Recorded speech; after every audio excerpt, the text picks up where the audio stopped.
찬양대가 힘차게 찬양했듯이 우리 하나님은 공평하신 하나님입니다. 그 하나님의 관점에서 보면 여기에 앉아있는 여러분 한 사람 한 사람은 세상에 둘도 없는 아주 고유한 독특한 유일한 존재이다. 사람이다. 그 사람에게, 여러분 한 사람에게 주어진, 갖고 계신 하나님의 뜻을 발견하고 그 뜻에 맞게 사는 인생 다 되기를 예수님의 이름으로 축원합니다. 제가 지난주 말씀을 잠깐 돌아보면 우리 하나님께서는 우리 모두가 또 함께 각자 하나님의 영광과 찬송이 되기를 원하신다 말씀하셨습니다. 그리고 그렇게 되는 것은, 하나님의 영광과 찬송이 되는 것은 어떤 분야에서 단순히 최고가 되는 것이 아닙니다. 또 세상에서 가장 높은 곳에 올라가거나 아니면 무슨 경기에서 꼭 1등을 하는 것만이 아니다. 그것보다는 우리가 처한 자리에서 우리가 하는 모든 말과 행실을 통해서 하나님께서 칭찬하시고 또 하나님께서 자신을 드러내 보이시는 그러한 삶이다 하는 것입니다. 하나님께서 사람들에게 어떻게 나타나십니까? 여러 루트를 통해서 나타나시는데 예수 그리스도에서 가장 확실하게 보여주신 것은 사람을 통해서 자신을 나타내시죠. 마찬가지로 하나님의 영광과 찬송도 사람을 통해서 나타나는데 사람의 말과 행실을 통해서 나타나는 것입니다. 그 중에 하나는 우리가 씨름하는 문제들, 그리고 그 문제들을 다루고 해결하는 방식이 됩니다. 본문을 기록한 이 바울의 계보는 그리스도를 따르며 많은 문제와 시름들을 만났고, 그리고 그 중에 하나가 오늘 본문에 기록되어 있어요. 일종의 딜레마라고 할 수 있는데, 한편으로는 세상을 떠나서 그리스도와 함께 하는 것이 있습니다. 그리고 다른 편에는 육신에 남아서 계속 교회를 위해서 있는 것입니다. 바울이 볼 때는 첫 번째가 정말 더 좋고 바울도 원하시는 것입니다. 세상을 떠나서 그리스도와 함께 있는 것. 헬라어 원어로 보면 앞에 세상이라는 말은 없어요. 그러나 떠나서 그리스도와 함께인데 우리가 세상을 떠나서라는 의미로도 충분히 읽을 수 있는 부분입니다. 그리고 두 번째는 교회를 위해서 남아있는 것도 있는데 이것도 바울에게 나쁘지 않는 것이죠. 결국 바울이 내리는 결정은 두 번째예요. 자신이 더 원하는 것을, 자신이 생각하기에 더 좋은 것을 미루고 교회에 더 유익하다 하는 것을 택하게 됩니다. 하나님께서 칭찬하시는 선택이고 또 하나님을 보여주는 결정이라고 우리가 볼 수 있어요. 자, 바울은 어떻게 또 무엇을 위해서 그런 선택을 했을까요? 그가 씨름한 문제와 그가 내린 결정을 통해서 우리에게, 오늘을 사는 우리에게 주시는 하나님의 교훈은 무엇일까요? 우리가 이렇게 묻고 말씀을 들어보겠습니다. 먼저 볼 것은 바울이 처한 상황과 그리고 그가 그 가운데서 보여준 확신입니다. 19절 말씀인데 우리가 함께 읽어보겠습니다. 시작. 이것이 너희의 간구와 예수 그리스도의 성령의 도우심으로 나를 구원에 이르게 할 줄을 아는 고로. 자, 이 19절 이 말씀에는 구약 성경에 기록된 욥의 말이 있어요. 여기에서 이것이 나를 구원에 이르게 한다, 할 줄 안다, 이런 말씀 있죠. 욥기에 보면, 우리말 성경 욥기에 보면 이것이 나의 구원이 되리라 라고 번역을 하고 있습니다. 그런데 둘이 다른데 헬라어 성경이나 또 여러 영어 성경을 보면 같은 말로 번역이 되어 있습니다. 그래서 영어로 보면 This will turn out for my deliverance 이렇게 나와 있어요. 그러므로 우리는 바울이 지금 자신이 처한 상황을 그 옛날 욥이 처했던 상황과 같은 것으로 보고 있다라고 이해를 할 수 있는 것입니다. 자, 바울과 욥 둘 다 어려운 상황에 처했습니다. 서로 다른 이유로. 욥은 자식과 재산을 다 잃었어요. 몸에도 피부병이 생겨서 온통 고름으로 덮였고 돌로 박박 긁을 정도로 가려움을 겪었어요. 위로하겠다고 온 친구들은 이미 난 상처에 소금을 치는 말을 하고 있었던 상황에서 욥이 이렇게 말을 한 것입니다.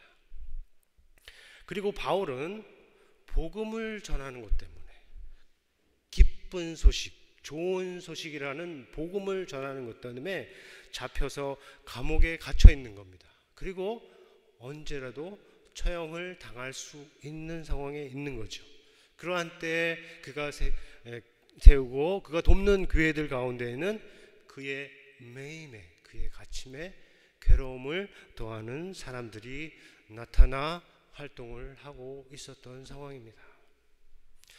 자, 하지만 욥이 믿음을 잃지 않고 구원을 확신했던 것처럼 바울 역시 어려운 때에 믿음을 잃지 않고 그의 구원을 확신하고 있는 것입니다.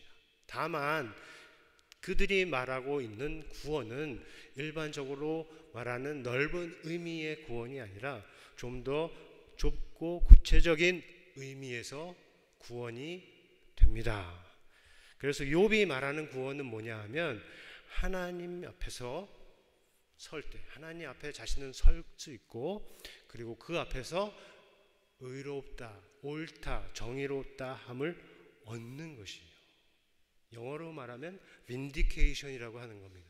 법정에 가서 최종적으로 옳다함을 인정을 받는 그것을 지금 욥은 구원이라고 표현하고 있는 것이고, 자, 바울이 말하는 구원은 그럼 무엇일까? 바울도 구원을 말하고 있죠. 내가 구원에 이를 것을 안다 하는데 바울이 말하는 구원은 감옥에서 풀려나는 것이에요.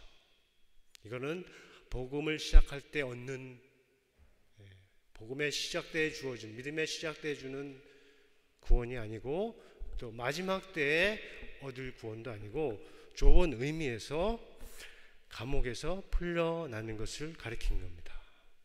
몸이, 이스라엘이 종살이에서 구원을 받은 것처럼 또 몸이 아픈 사람이 질병에서 아니면 귀신에서 벗어남을 받듯이 이 작고 구체적인 의미에서 바울도 구원을 말하고 있다. 지금 바울이 확신하고 있는 이 구원에는 두 가지 통로가 있어요. 본문에서 보이듯이 하나는 너희의 간구, 교회의 기도이고 다른 하나는 예수 그리스도의 성령의 도우심입니다. 첫째는 사람이 하는 것이고 둘째는 하나님이 하시는 것이에요. 따로 떨어져 있는 것이 아니라 하나님께서 하시는데 사람의 기도와 성령의 도우심으로 하시는 것입니다. 자, 여기에서 잠시 우리가 믿음과 이 기도의 관계에 대해서 생각해 볼 수 있어요. 믿음과 기도는 따로 가지 않고 또 반배를 하지 않고 비례적으로 같이 갑니다. 그래서 믿음이 있는 사람은 기도를 하고 기도를 하는 사람은 믿음이 있는 것이에요. 믿음이 있으면 기도하지 않는 것이 아니라 믿음에 있으면 있는 만큼 기도하게 되어 있습니다. 자, 바울의 상황에서 말하자면 바울은 하나님의 종이니까 하나님이 구원해 주실 것이야 라고 믿고 말하고 기도하지 않는 것이 아니라 지금 매임을 당한 감옥에 갇혀 있는 바울을 생각하면서 하나님의 역사를 믿고 그를 위해서 더 기도한다 하는 것입니다. 이것이 하나님께서 성경을 통해서 역사에서 일하신 방식이 되는 것입니다. 오늘날도 그래서 마찬가지예요. 지금도 하나님을 잘 믿는 사람들은 바울과 이 빌립보 교회처럼 서로를 위해서 기도하며 성령의 도우심을 받습니다. 믿음이 없어서가 아니라 믿음이 있어서 그렇게 하는 것입니다. 우리도 서로를 위해서 기도하며 성령의 도우심을 받고 나아가는 교회가 되기를 예수의 이름으로 축원합니다. 바울에게는 앞에서 말한 것 외에 또 다른 확신이 있어요. 앞에서 말하는 확신은 뭐예요? 교회의 기도와 성령의 도우심으로 그가 반드시 풀려날 것이라는 확신인데, 자, 이어지는 말씀에 보면 그가 아무 일에든지 부끄러워하지 아니하고 그의 몸에서 그리스도가 존귀하게 될 것이다 라는 확신입니다. 다르게 번역해서 이해하면 바울은 앞으로 그 어떤 것으로도 수치를 당하지, 창피함을 당하지 않을 것이고, 오히려 온전히 담대하게 말하는 그를 통하여서 그리스도께서 유대인과 이방인들의 앞에서 높임을 받고 더 널리 전파될 것이다 라는 확신을 갖는, 풀려날 뿐만 아니라 그 다음에 일어날 일에 대한 확신이죠. 이 바울에게는 사는 것이 그리스도요 죽는 것도 유익하니라 하는 생각과 믿음이 있습니다. 사는 것이 그리스도라는 말은 그의 삶이 그리스도로 시작하고 그리스도로 마치고 그리스도와 함께하고 그리스도를 위해 사는 삶이라는 뜻이에요. 영어로 하면 life 아니면 living by Christ, in Christ, with Christ, for Christ, Christ alone, Christ all 이렇게 말할 정도가 됩니다. 그러한 삶은 분명히 영광스러운 삶이죠. 바울도 자랑스럽게 생각하는 삶입니다. 고난이 따라도. 하지만 결코 쉬운 삶은 아니죠. 바울이 직접 경험을 했듯이 매임과 괴로움과 고난과 싸움이 동반되는 참으로 어려운 삶입니다. 단순히 쉽지 않다 그렇게 말할 것이 아니고 죽는 것이 유익하다, 죽는 것이 이득이라고 말할 정도로 사는 것이 어려운 것을 가리키는 거죠. 모세도 이런 말을 했고 엘리야도 이런 말을 했습니다. 세상에는 하나님을 위해서 살아도 사는 것이 너무 힘들어서 세상을 떠나는 것이 낫겠다라고 말하는 사람들이 있습니다. 지금도 있고 옛날에도 있고 나이 많은 사람도 있고 나이 어린 사람들 중에도 있다 하는 것이요. 우리 주변에 많습니다. 이 부분에서 우리가 성경을 통해서 받아야 할 하나님의 교훈은 뭐냐면, 바울도 그렇게 힘든 부분이 있지만 그에게 있어서 죽는 것이 유익이다 하는 게 전부가 아니라는 거예요. 죽는 것이 유익이다 하는 말 앞에 무슨 말이 있습니까? 사는 것이 그리스도니. 이 말에는 단순히 죽음에 반하는 삶만이 아니고 죽음조차도 포함하는 삶이 포함이 되어 있는 거예요. 이 말에는 죽음조차도 그리스도와 맺어 있는, 그리스도와 함께 사는 이 삶에서 그리스도를 분리시키지 못한다 하는 뜻이 담겨 있는 겁니다.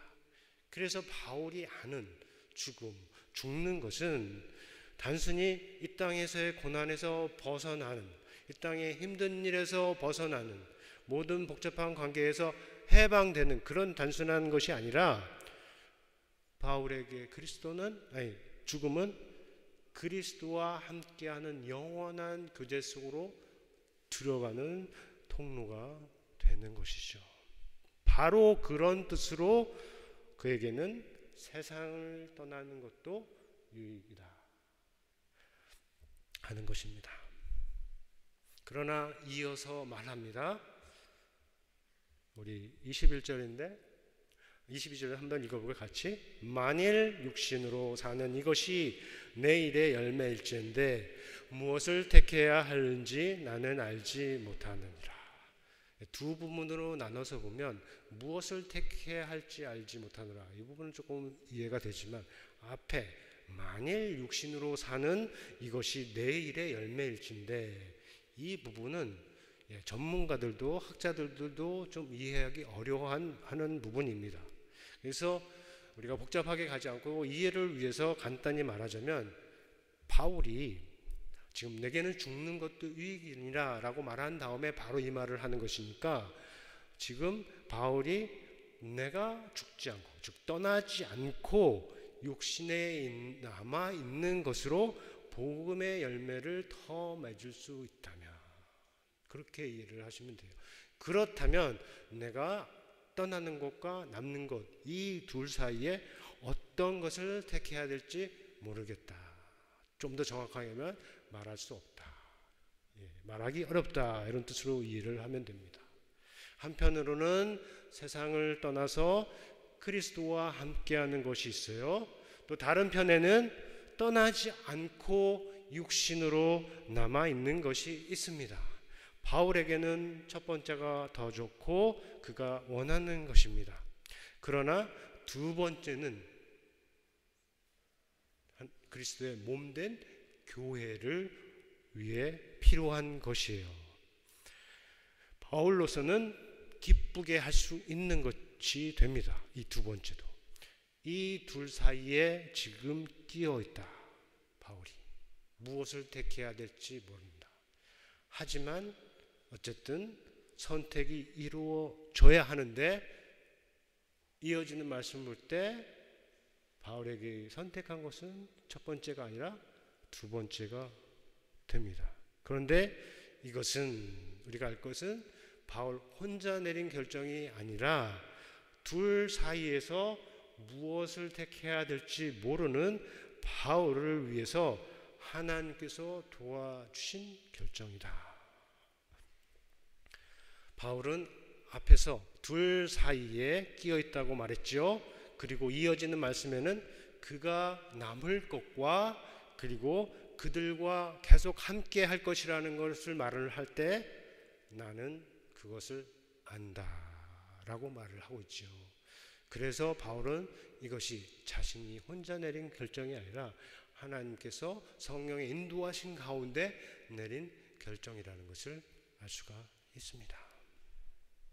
그리고 그가 떠나지 않고 남는 목적도 중요해요. 여기서 세 가지가 표현되어 있는데, 하나는 교회의 발전을 위함입니다. 교회의 성장을 위해서, 교회가 앞으로 나아감을 위해서. 두 번째는 믿음의 기쁨을 늘리는 것, 믿음 안에서 함께 기뻐하는 것을 위해서. 또 세 번째는 그리스도 예수 안에서 그들의 자랑이 바울로 말미암아서 더 충만해지기를 위해서 남는다고 하는 것이에요. 어느 것도, 이 중에 어느 것도 바울 자신을 위한 것이 아니고 모두 교회의 유익을 위한 것입니다. 거기에 바로 하나님의 영광과 찬송이 되는 길이 있는 것이죠. 자, 이 부분에서 우리가 바울의 딜레마는 어떤 면에서 행복한 딜레마였다라고 생각을 해볼 수가 있습니다. 선택할 내용이 두 개가 있는데 둘 다 좋습니다. 그러니까 이 둘 중에 어떤 것을 택해야 될지 모르는 것도 행복한 고민인데, 그것도 하나님께서 도와주셔서 결정을 하게 해주죠. 우리가 선택해야 되는 것, 인생에서, 가정에서, 교회에서 해야 할 경우도 다 이러면 좋겠다 하는 마음이 듭니다. 바울의 경우처럼 여러 옵션이 있으면 어떤 것도 다 좋고, 그 중에서도 더 좋은 선택을 하도록 하나님께서 도와주신다. 그러면 얼마나 좋겠습니까? 하지만 우리가 잘 알듯이 인생이 그렇게 단순하지 않습니다. 본문과 같은 경우도 있지만 둘 중에 하나가 좋지 않은 경우가 있고 둘 다 좋지 않은 것 가운데서 씨름하고 고민하는 경우도 있다 하는 것이죠. 어떤 경우가 그렇겠습니까? 가령 신앙을 버릴 것인가, 지킬 것인가, 아니면 교회를 떠날 것인가, 남을 것인가 고민하는 경우가 있습니다. 이런 경우에 기준이 중요하죠. 하나님이 기준이라면, 하나님이 움직이신다면 교회를 떠날 수도 있고 신앙도 버릴 수가 있습니다. 버려도 되고 버릴 수 있고 버려야 하는 잘못된 신앙도 있어요. 하나님이 보실 때 떠나야 할 교회도 분명히 있습니다. 그런데 자신이 기준이 되는 경우는 전혀 다른 얘기죠. 제가 많이 들은 말 중에는 이번에 내 기도가 응답받지 않으면 하나님 떠나겠다. 내가 원하는 것 들어주지 않으면, 내가 내 취향에, 내 기호에 맞게 하지 않으면, 내 말대로 하지 않으면, 그러면 나는 교회 떠나겠다. 이런 말들이 있죠. 다 이해가 되고 당연히 할 수도 있는 말들이에요. 하지만 알 것은 알아야 하는 것이죠. 지금 제가 앞에서 말한 이 모든 것들은 지금 자신이 모든 것의 기준이 되고 있는 겁니다. 내가 원하는 것, 내가 바라는 것, 내가 뜻하는 것, 내가 좋아하는 것, 그런 것들이 앞에 나오는 자신이 기준이 되어서 하는 말이다. 그런 경우에는 원하는 것을 얻는다고 하더라도 떠나지 않고 남는 것이 결코 좋지 않다라고 말할 수가 있어요. 그리고 떠난다면 어디로 가느냐 하는 문제도 있어요. 만약 바울처럼 떠나서 그리스도와 함께하는 곳으로 간다 하면 참 좋은 것이죠. 하지만 그리스도와 함께하지 않는 곳으로, 그리스도와 멀어지는 곳으로 간다 하면 어떻게 됩니까? 그러면 구원받기 이전에, 세례받기 이전에, 내가 경험했던 모든 은혜, 그것을 받기 이전의 자리로 돌아가는 것이에요. 그렇지 않습니까? 제가 담임 목사의 자리에 있지요. 근데 이 자리에 있음으로써 우리 교회에 유익함이 없다면 저에게는 사실 고민할 게 없습니다. 제가 택하지 않아도 하나님께서 저를 떠나게 하실 겁니다. 제가 하나님의 뜻에 따르는 사람이라면. 그런 측면에서 하나님께서 저에게 주시는 질문들이 있어요. 내가 믿음으로, 내가 있음으로, 이곳에 있음으로 우리 교회가 얻는 유익이 있는가? 제가 여러분과 함께 있음으로 여러분이 얻는 유익이 있는가?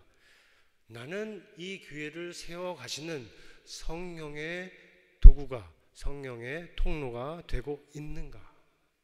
나는 과연 무엇을 위해서 이 자리에 있는가? 그리스도를 위해서인가? 교회를 위해서인가? 나 자신을 위해서인가?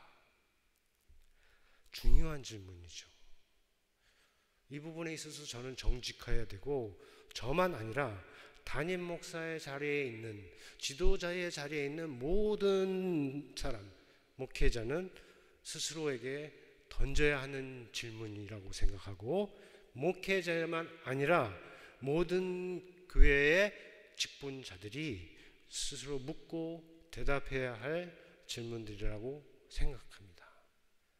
아주 중요한 간단하지만 아주 중요한 질문들이죠. 반대로 이 신앙을 통해서, 예수 그리스도를 믿는 이 신앙을 통해서 내가 얻는 유익은 있는가? 내가 얻는 유익은 있는가? 이 교회를 통해서 내가 얻는 이득은 과연 무엇인가? 자, 이런 질문도 할 수 있는데, 이런 질문은 처음 믿기 시작하는 사람도 그가 정말로 제대로 회개함과 함께 시작했다면 절대로 하지 않을 질문이에요. 그리고 회사들, 이익 창출이 주 목적이죠.